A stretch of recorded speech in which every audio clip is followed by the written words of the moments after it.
Chaque jour, Charles et Carole vous présentent la leçon de l'école du sabbat.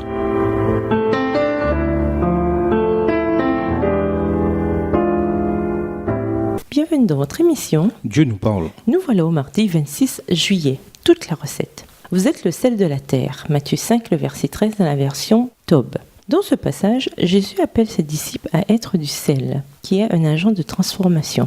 L'Église est une salière qui contient le sel de la terre. Avec quoi ou avec qui, nous, ce sel, devons-nous nous mélanger? Avec nous-mêmes ou bien avec des ingrédients différents de nous? Faisons une petite expérience.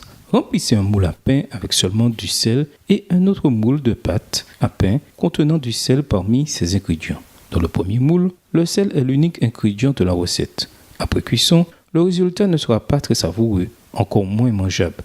Dans le deuxième moule, le sel fait partie de la recette et il est mélangé à d'autres ingrédients. Ainsi, il peut transformer un pain fade en un pain délicieux. Le sel fait plus de bien quand il se mélange à des ingrédients différents de lui. C'est la même chose pour les chrétiens. Il ne se passera rien si nous restons bien à l'abri dans la salière qu'est l'Église. Ne passons pas à côté de l'essentiel. On peut parfaitement être moral, c'est-à-dire ne pas fumer, ni boire, ni se saouler, ni jouer à des jeux d'argent ou se lancer dans la criminalité. Tout cela est important. Mais il ne s'agit pas simplement de ce que nous ne faisons pas. Il s'agit plutôt de savoir que faisons-nous. C'est-à-dire que faisons-nous pour aider la population et ceux qui ont besoin de nous.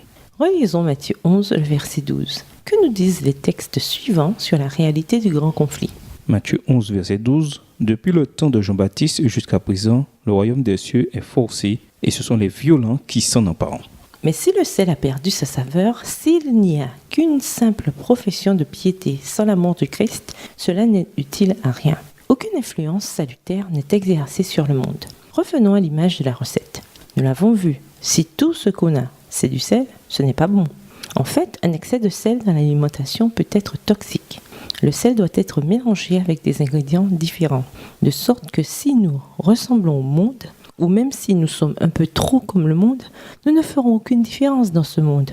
Nous n'aurons rien à offrir. Le sel n'est alors bon à rien. Et que dit Jésus sur ce sel-là? Cependant, imprégnés de la saveur de l'amour du Christ, nous désirerons devenir des compatriotes avec les étrangers, en nous mêlant aux autres afin d'être des agents de transformation, faire une différence positive dans leur vie, ce qui aura pour effet d'en entraîner d'autres vers ceux qui comptent vraiment dans la vie, le salut en Jésus. Lisons Deutéronome 12, le verset 30, Deutéronome 31, le verset 20, et Ésaïe 2, le verset 8. Contre quel danger ces textes nous mettent-ils en garde et comment veiller à ne pas tomber dans ce piège? Deutéronome 12, verset 30.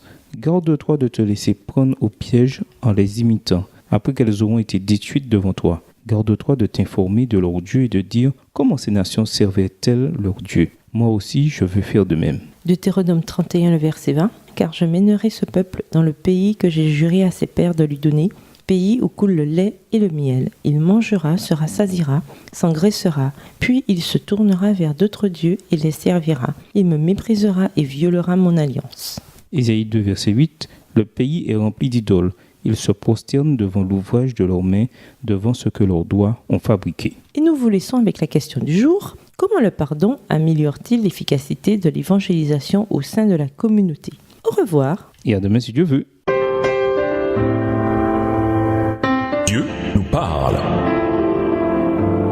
Chaque jour, Charles et Carole vous présentent la leçon de l'école du sabbat.